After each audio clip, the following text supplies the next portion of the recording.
Thank you, Schengen, and good afternoon, everyone. It's a pleasure to be here at IFPRI, and we are very grateful to IFPRI not only for hosting this US launch of the report, but also for their very important technical contributions, not only to this year's report, but as Schengen mentioned, to last year's report also on women in agriculture.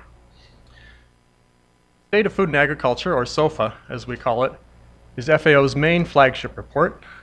It's produced every year by a small but very dedicated team in the Agricultural Development Economics Division, but always in collaboration with technical experts from around FAO and from around the world. And this year, we certainly benefited from the work that Schengen and Tewadaj and others at IFPRI have done on the topic of investment in agriculture. Also, we benefited from data on the agricultural science technology indicators and public expenditures as well. So these all formed essential contributions to the report. We chose to focus on investment this year because there's been so much attention to the issue of investment in agriculture over the past several years. But most of that attention has been focused on public spending, on ODA, and on FDI. And as Schengen mentioned, what seemed to be missing from the debate, and part of that has to do with a scarcity of data, is investment made by the person pictured here, the small farmer and farmers in general. So we wanted to look and see if we could complete the picture a bit more fully. The attention to agriculture and the interest in investment, both from public and private sectors, has followed this indication of price trends over the past several decades is a good indicator because it declined gradually from the 1980s to the early 2000s, but then has picked up as prices have increased over the past few years. And as I said, that interest has come not only from public sources and policymakers, but very much from the private sector as well. You can see here, for example, that official development assistance to agriculture has followed a very similar trend, peaking in the 1980s, declining over the next couple of decades, but showing a recovery over the past few years. The share of domestic public expenditures also has declined over the same period. This particular graph shows only the trend through 2007 for different regions. I don't have data for more recent years. I'm sure it's mixed in some countries showing an upturn, in some countries perhaps not. Foreign direct investment is one that has captured a great deal of attention. This is a figure that was included in the World Investment Report of UNCTAD in 2009, and it shows a very sharp increase in FDI to agriculture over the past couple of decades. This figure needs to be interpreted with caution, however, because for one thing, it includes a different number of countries for different years, and so when you look at the actual disaggregated data, it turns out that a certain part, in fact a significant part of the increase reported in FDI actually simply reflects the fact that there are more countries in the database in recent years. Secondly, this also reports figures in nominal dollars, so it's difficult to make a comparison across years. We did get the data disaggregated from UNCTAD and took a closer look at it. And what we found, for example, there are 27 countries in their database which report not only total FDI, but also FDI to food and agriculture. And so it's possible to get a sense of just what share is going to agriculture. It's very interesting to see for those 27 countries in 2007 to 2008, roughly $900 billion, $1 trillion of FDI per year in that period. Only 6% of that went to food and agriculture. And of the 6%, fully 5.6% went strictly to food, beverages, and tobacco. And most of that went, in fact, to high-income countries. In fact, the United States, the United Kingdom, and the Netherlands, the three of those countries alone account for the majority of that particular category. So only 0.4% of the total of that $922 billion in those countries actually went to the agriculture sector. Now, there are 44 countries during that period which did report FDI to agriculture. And for those countries, the level did more than double in real terms between 2005, 2006, and the following couple of years. But still, the vast majority of that went to upper middle income and to high income countries. So FDI to agriculture is important, it is growing, but it's one piece of the puzzle. So we wanted to look as mentioned previously, at changes in agricultural capital stock on the farm to see what it is that farmers are doing in terms of investment. And it turns out that the overall pattern in terms of levels or rates of change in capital stock, which is a rough proxy for investment in agricultural capital stock, follows a similar pattern. Higher levels, around 1% per year in the 1980s, declining during the 1990s, and then growing again at a somewhat reduced rate, but between 0.5% and 0.7% over the past few years. So this was an interesting signal that prices, that farmers, not surprisingly, are responding to the same sorts of incentives that other decision makers are responding to as well.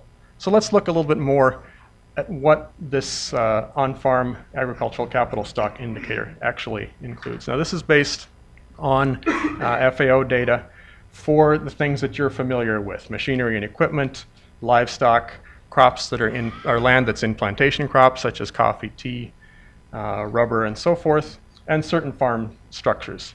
Now, like any other global database and like other FAO stat data, it needs to be treated with some caution, and as an indicator of agricultural capital, it also obviously misses out some important things. But it's an interesting source of information that's available actually going back to the 1970s, I believe. And the Statistics Division has put a lot of work in recent years into trying to make that consistent and as clean as possible.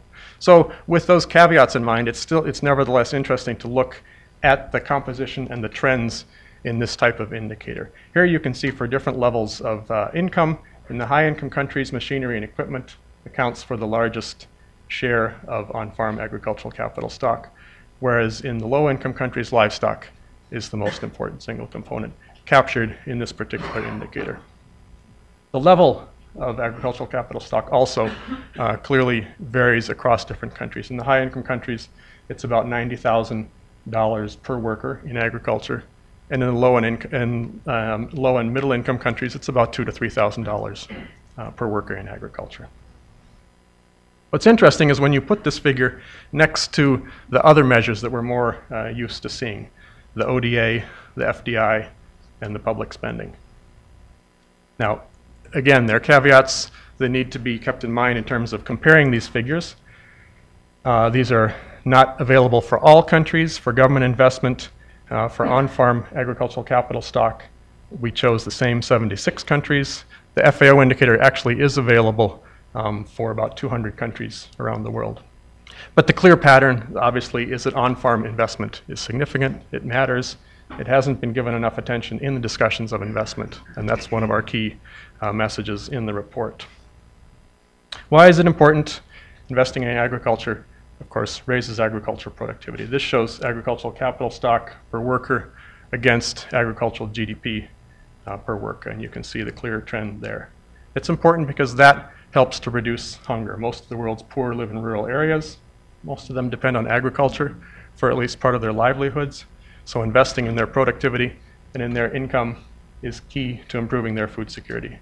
This shows that those countries that are on target to meet the MDG goal of reducing the prevalence of hunger by half are the ones that are investing in agriculture. Those that are not on target are the ones that are not investing enough in agriculture. I'll skip over this. This just shows the trend in the number and the share of hunger of undernourished around the world. By region, you can see also clear patterns. East Asia and the Pacific, Latin America, etc. Investing in this particular measure investment at about 0.7 to 0.8% per year. South Asia, Sub-Saharan Africa, not keeping up with population growth. And that's important because Sub-Saharan Africa and South Asia are the two regions where we see the greatest continuing problem in terms of undernourishment. What can we do about it? And I have to wrap up very, very quickly here, I'm told by the timekeeper. Investment climate is critical. This is simply a snapshot of capital stock on farm against the worldwide governance indicator for rule of law in the World Bank. Just a sense that rule of law, overall governance, stability, those kinds of things are important for capital and stock. Schengen also already has referred to responsible agricultural investment. This is an element of international discussions of good practices in governance for tenure, for investment in particular, The voluntary guidelines on governance of tenure were endorsed by the Committee on World Food Security last year.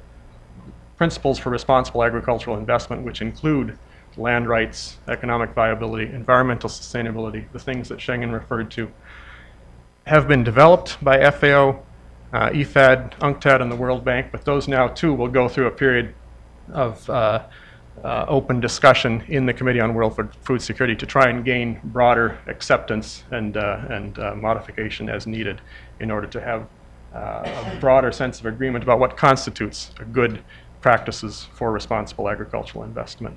A good business environment, going beyond the overall broad dimensions of governance, more practical things. How long does it take to get a permit?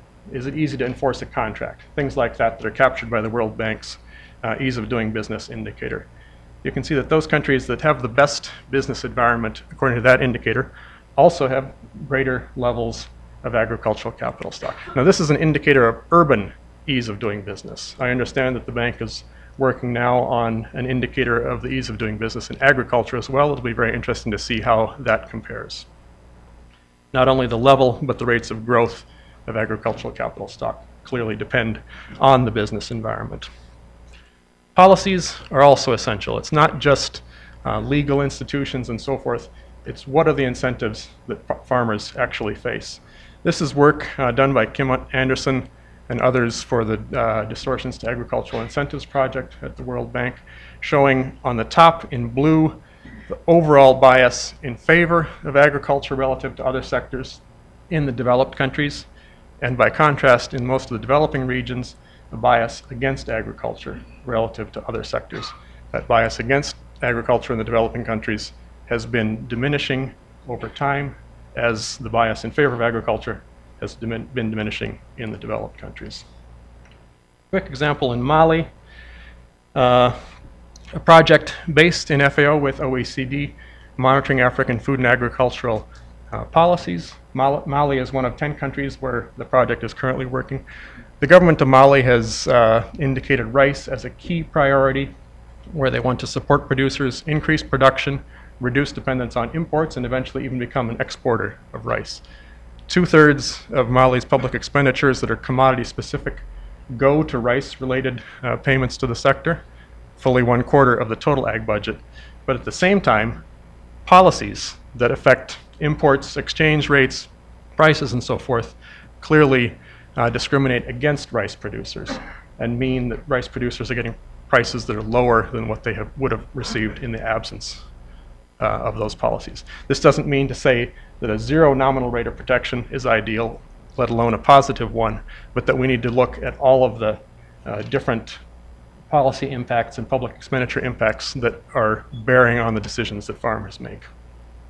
Finally, in terms of the expenditures that governments make, we need to focus, and governments need to focus their attention on the provision of public goods with the highest returns in terms of agricultural performance, in terms of poverty reduction. Schengen already alluded to the high returns to agricultural R&D, to other things like rural education, infrastructure, roads, and so forth. Tewadaj contributed this part of the report based on the work that IFPRI has done, and I understand she'll pick up more on this in the subsequent presentation. So just to conclude, investing in agriculture is key. We need to keep in mind the role of farmers themselves when we're talking about the importance of facilitating investment. A favorable investment climate is essential, but we have to pay attention to different special challenges, the barriers faced by smallholders, the challenges faced by large-scale investment, focusing on public goods with high returns, and in all of this, the importance of having a strong evidence base so that the decisions that policymakers as well as private decision makers make in this area are as well informed as possible in terms of all of these impacts. A very brief overview. Thank you very much. The report is available online, and there were some copies out front as well. So thank you for your attention. Yeah.